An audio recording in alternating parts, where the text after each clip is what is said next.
incompétent, du démocrate, des tripatouiller les élections, il est violent, il maltraite ça. Les raisons peuvent être multiples.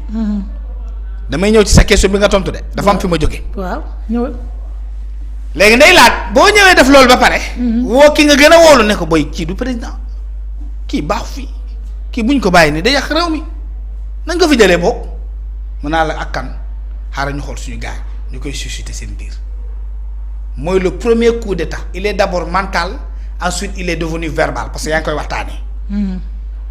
léegi boo ko yëkkatee ba mu jug ba ki nga koy adressé mu dégg ko le coup d'état verbal est acté maintenant il reste le coup d'état physique. Attenter à la vie du président, attenter à sa légitimité, attenter à sa légalité, attenter à sa légitimité et à son autorité. mooy nga confisquer loolu yëpp nga xam ne moom la ko askan wi jëloon nga téye ko nga jàpp tëj bu amee résistant nga ma rey ñi nga mën a rey ainsi de suite Sénégal fii ñaar yi amoon na y a eu l'esprit y a eu la parole. bu mu amee ba pare xam nga loolu fii la ñu fekk donc on connaît l'état d'esprit de ceux qui entourent le président. xam nañ leen sur le plan politique en tout cas premier ministre député. léegi la Ousmane moomu def loolu moom la Bassirou jël def ko premier ministre. d'accord. et la raison est simple. je suis un président désigné. contesté mais après tout yow Ousmane Sonko yow laa def premier ministre pour une raison. simple. bu ñëpp war a xam. waaw. la raison xam nga lan la. mooy man Bassirou je suis exceptionnellement le seul président au monde sans vision sans livre solution sans programme Ousmane yaa am programme de campagne am programme politique am livre solution kon ñëwal ma tabb le premier ministre. nga dérouler ta propre vision parce que d'ailleurs dans les normes le premier ministre n'a que 2 missions. waaw. Première mission bi. mooy travailler à la matérialisation de la vision politique du président. Superviser l'action gouvernementale xam naa loolu yomb na. yomb na kay. léegi mais Bassirou exception wu Bassirou Diomaye Faye c'est que Bassirou amul vision politique. Ousmane moo am vision politique. Diomaye ne ko ñëw tàbb naa la premier mais léegi comme man Diomaye. aw ma vision politique aw ma programme. bind ma livre solution yow mi am vision. am programme am livre solution. tabb naa la premier ministre kon doxalal sa propre premier programme. waaw kon ndax Ousmane Sonko waroon na am jafe-jafe. non. ah. non. bu doon vision Ousmane Sonko dafa leer. waaw li mu bind ci livre bi. dafa nekk li nekk ci livre bu dee ñoom dëgg la Cheikh Yérim Seck di ko poser ay questions ak journalistes yi. waaw ñu ciy décortiquer. waaw. nga bind livre bi yor sa programme. yor sa vision yor sa clarté bu leer nañ xam fa nga jëmee Sénégal. ñu jox la li nga tëggal sa bopp xanaa uude boo ko woolee dal la mu xàmmee ko. boo ko wanee dal la mu xàmmee ko wala. wax dëgg yàlla. uude. koo ci won dal la mu xàmmee ko mën naa la dal bii maa ko defar. maa ko defar. tëgg boo ci won lamam mu xam ne moo ko defar. bu ñu ko defarul sax bu ñu xamee bu am bu ñu aayee dëgg xam ki ko defar. moo la ñu xam ku ko defar. parce que xamante nañu. c'est ça. waa nga jël uude bi delloo ko lu mu tëgg nga naan ko defaraat ko ma naan dàll bi xaw ma fu fuyul ba jaar xaw ma ban kol laa ko koleew matière bi de xaw ma ndax der la xaw ma ndax synthétique la. te du man maa ko defar. te yow yaa ko defar d'abord yaa ko defar de. waaye da koy weddiwaat na ngay ñëw di weddi ne yow yaa ko defar. ah am na problème Ousmane loolu la def Kaolack ndax ministre yi lu ñuy doxal du ñoom ñoo ko tëgg vision wu Ousmane Sonko la ñuy dérouler. suñu ko mënul da leen di dax jëlee leen ci gouvernement bi remplacer leen. kon wax ju bari bi dafa am njëriñ c'est pas ndax sénégalais yi ñi may déglu ndax ñoo ngi comprendre li may wax. ñu koy comprendre. Ousmane moo am livre police solution. am projet. moo am projet. moo fal Diomaye fal Sonko. moo fal Diomaye fal boppam fal ñëpp. tànn ministre yi muy yor vision bu leer nañ ñu ne ko yow kun nga yàlla pouvoir kun fayakun la jox. yaay xul bu jamaan. mu jaddi yaa yor mu jaj yaay mu jajit yaa yor lépp yaa man lépp. sëriñ suñu sëriñ ci sax yaa leen ndax jàng alxuraan. yaa leen gën a neex baat ba nga def di ko prouver maanaam lu ne yow wane nga ko secteur boo jël Ousmane wane na ne moo ci gën a aay.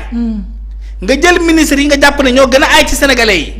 nga tabb leen économie kii commerce kii finance. nga boole leen ci benn rencontre ne la man awma benn responsabilité ci li ngeen yor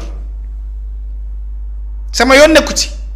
bëgg jël ñooñu dóor leen ci sénégalais yi ñi amuñu problème Ousmane Sonko mooy problème bi parce que moo leen tànn moo leen désigné moo leen fa teg moo jël calendrier emploi du temps programme mission dénk leen ko ne ko déroulé leen bu ñu mënul déroulé wax ju bëri waruñu cay fekk. da leen di dàq jëlee leen fii. loolu suñ papa Doudou Wade wax de. waaye nag waa ji daa ragalan ki nekk ci kaw. yaay borom projet bi. yaay borom livre solution bi. yow laa def premier ministre. yaa am charge dérouler ko matérialiser ko. sa gis-gis nga jëm ko jëmmal loolu mooy matérialisation. maanaam li nga am ci vision li nga am ci gis-gis. ci mbir ñu ne fexeel ba mu nekk jëm mu am jëmm. nga jëmmal ko waaye léegi yow li nga xalaat jëmmaloo ko yaa ngi weddi lu boroom xam-xam bi waxoon boroom xam-xam bi dafa waxoon ne. tout ce qui se perçoit bien s'énonce clairement et les mots pour le dire arrivent aisément lépp looy seen bu baax di ko seen nii di ko gis bu baax. lépp loo xam ne yow sa bët bi tegg na ci myopie.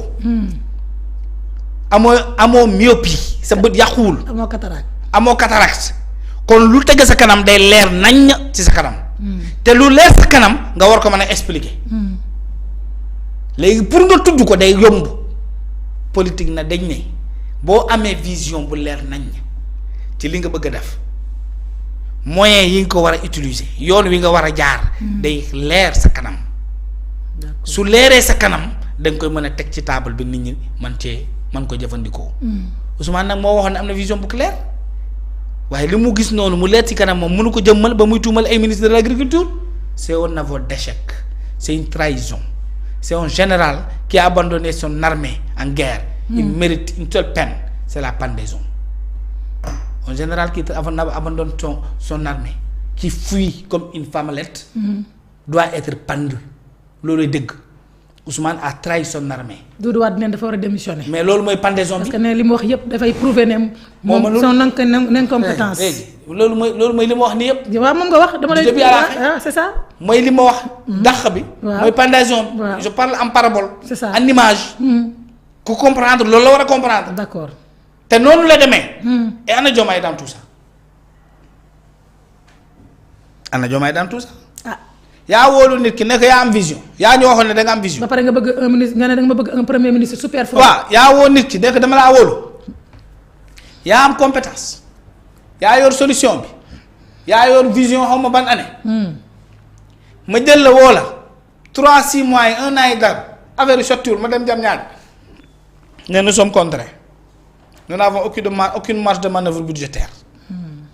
ndeysaan ma ne Diomaye ragal la na ma baal. mais lii du lu ñuy wax lu ñuy jëf la dàq la direct parce que tu ne peux pas tu ne sais pas tu n'as pas de vision tu n'avais pas de solution tu n'avais pas de programme tu n'avais pas de projet. donc koy dàq woo ay techniciens au niveau mondial national. teg leen ci benn table ne leen lii laa fi fekk PSE baa ngi nii. lan moo fi lu baax. ñu ne la lii baax na sëñ bi lan moo fi lu bon ñu naan lii bonul. lañ la ñu soxla pour defar li ñu nee na lii la ñan ñoo ko mën a def nga naan secteur bi acteur bi ak kii compétence bi ak compétence bee nga woo leen nga ne tëggal leen ma lii ci livre ci njàng ci santé ci tukki bi ci route yi ci éducation bi ci sécurité militaire ci géopolitique ci tout ce qui est science navale tout ce qui est ingénierie ainsi de suite nga dënkaat teggaat ko ci beneen livre woo beneen premier ministre jox ko partir de nouvelles bases. Et relancer la machine. Diomaye loolu la waroon def mais il ne part pas d'une nouvelle base il n'a pas de nouveau programme alors qu'il y a pas de solution avec Ousmane Sonko moo tax réew mi màbb. d'accord ndax considération amicale tapette bi ragal bi yenni affaire yi le pouvoir on l'exerce on ne le subit pas. moo tax Sonko di def li ko neex di wax li ko neex di dóor gauche droite comme basketteur comme benn boxeur bu recevoir coup KO xam nga basketteur bu amee coup KO tël fu ne lay dóoree loxo yi. loolu la Sonko di def fu mu toll nii dafa dugg ci KO xaw ma nag lu xew fu ne lay dóoree fu mu tourné dóor fu mu tourné wër ci arène bi di dóor gauche droite. tout ce qui bouge il ne comprend plus rien. et t'as un premier ministre comme ça perdu mais tu le remplaces. parce que Sénégal moo gën a fort amitié bi nekk entre moom ak Ousmane Sonko. Sénégal moo gën a fort fidélité bu nekk entre moom ak Ousmane Sonko. Sénégal moo gën a fort gore bi nekk ci Bassirou Diomaye Faye. Gorée Sénégal moo gën a fort lu nit ñi mën a wax moo gën a fort Pastef. Ce ne serait-ce que pour cela Diomaye doit oser le nouveau élan le nouveau départ et ce nouveau départ là ne peut pas se faire avec Ousmane Sonko parce qu'il a montré ses limites nee na nit ñi mënuma loolu la def ci dëkk yi nga tudd sànq.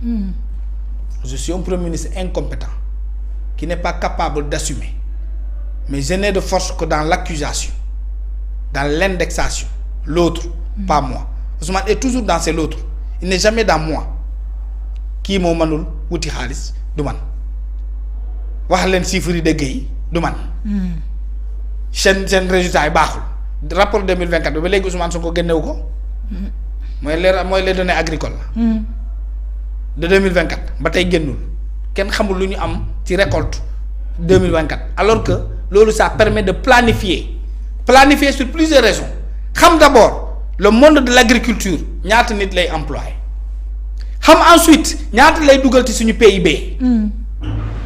boo planifier def sa rapport moo lay permettre nga planifier kon secteur agriculture ñaata lay jël ci emploi secteur agriculture ñaata lay dugal ci suñu économie ban filière moo baax pour ma gën cee mettre l'accent ndax gerte mooy gën a ji ci réew mi ndax dugub la ndax mboq la lu ñuy récolter lan la nit ñi di gën a jëfandikoo ci seen kër yi quand tu as un bilan agricole ça te permet de bien planifier dans ce secteur-là et 2024 on n'a rien du tout tu n'as pas de bilan pour 2024 tu ne peux pas faire de résultats en 2025 et si ça se fait pas en 2025 mënoo am résultat ci 2026 moo tax jàng dafa baax ñii man xaw ma fan lañ jaar.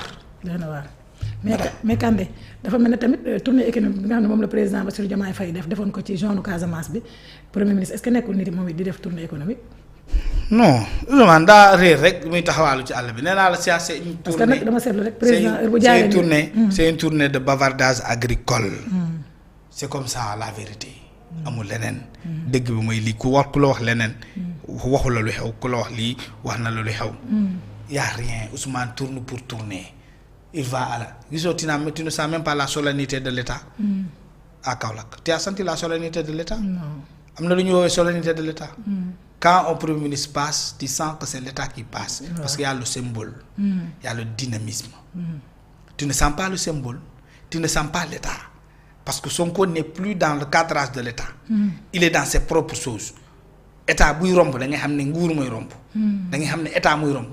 mais boo gisee kaki bi lu mu solo ça veut dire que j'assume ma propre sécurité. d'accord. lu mu solo. j'assume ma propre sécurité. ragaluma dama ñeme damay dem ak samay nit am say garde corps privé puis c'est fini. d'accord. ne Diomaye defal na tournée économique. dinaa leen wan ne xamul luy économie. mën naa ko xam. parce que Kandé nee na demul Kolda foofu la marché Diaobé nekk le plus grand marché hebdomadaire de l'Afrique de l'Ouest de toute l'Afrique de l'Ouest Diomaye daa dem di sànc di dem ci ceeb bi dinaa ko wan ne dinaa dem moom it fiefam fu mu dëkk. comme moom daa demoon ci sama dëkk tàgguwuma kenn génnul mobiliser ko dinaa dem ci dëkkam nit ñi mobiliser ma c'est l'autre aspect. dem na ci man kenn faalewu ko dinaa ko wane man maa fi ne damay dem ci sa base ci sa zone Fatick Kaolack ak yow. waaw wala la say mbokk séeréer yi fa nekk. mooy ñoom dinañ ma teeru man. bi nga demee Casamance nag joolaay faalewuñu la mais damay dem ci séeréer yi ñu faale ma man maa fi ne yow newoo fi. c'est comme ça.